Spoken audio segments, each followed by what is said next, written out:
ပြန်လာရ အေးပြန်ရောက်တယ်ဒီနေ့လောက်ရပါ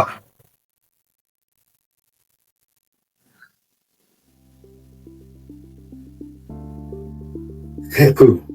ဒီနေ့လည်းလုပ်တည်တာ reply မလာဘူးတဲ့ ။ညလည်းဟာတည့်ရတာမင်းနေပြန်ပြီ။ငါလည်းထားရောက်ခရတာလုပ်ပြီးရှောက်။ဒါမှလည်းတခုမှ reply လည်းမလာအောင်ဟဲ့။အင်တာဗျူးလည်းတခုမှမရအောင်။စိတ်လည်းငြက်တယ်ဟဲ့။ငါ့စီကပဲဘာလို့အဲ့နေလဲပြီးတော့ပါ ဟုတ်ငါနဲ့တကယ်ချင်းကောက်ကောက်လို့ပြောပြမယ်နော် ။ဟုတ် နေကြိုးစားနေရတာတည်တယ်ဒါပေမဲ့နေသွားနေနေလန်းနေမှားနေတာမတို့ပုံမဲ့ online နေလို့ရှောက်တယ် reply ကိုစောင့်တယ်နေမင်းစဉ်းစားကြည့်လေနေဒီအခန်းထဲမှာထိုင်ဆောင်နေုံနဲ့အားဖွင့်မှနေစီကိုတိုက်ရတာမဟုတ်ဘူး ။အဲ့ဆိုငါဘယ်လိုလုပ်အောင်လဲ။ဘာမှဆိုငါဒီထိုင်းမှာလည်းဟာဒုမှလည်းတည့်ရတယ်လို့ရှိ။ပြီးတော့ဒီအလုပ်တွေက online နေမရှောက်ဘူးဆိုငါပြန်နေတော့ရှောက် ဒီလီဒါကြောင့်မျိုးအိမ်ထဲမှာနေမနေပါနဲ့လို့ခဏခဏပြောတာပဲ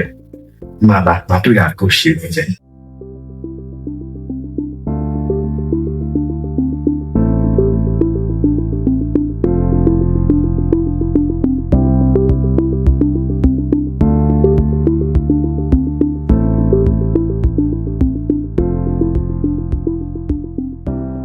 level networking event တဲ့နေတယ်။နော်ဒါငါတို့လူမျိုးသားအလုပ်ရှာနေသူတွေအတွက်စီစဉ်ပေးရပွဲ။နော်ငါတို့ဒီပွဲမှာဆိုရင်ငါတို့ career opportunity တွေအားရတယ်။ပြီးတော့ငါတို့ CV တွေပါချက်ပေးအောင်ပါတဲ့။ပြီးတော့ငါတို့အိတ်ပွဲတော့ networking ရပါမယ်ကျဲ ။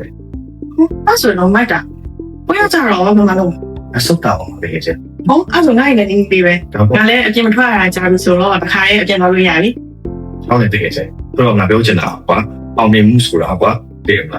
။ရှာဖွေနေရပါ။ငါတို့ထိုင်ဆောင်နေလို့မရဘူး။ငါတို့အောင်မြင်မှုပါနဲ့ငါတို့လက်ထဲမှာရှိတယ်ကျဲ။တွေ့ဝင်နေမဲ့လာငါတို့ register တော့ ။ Okay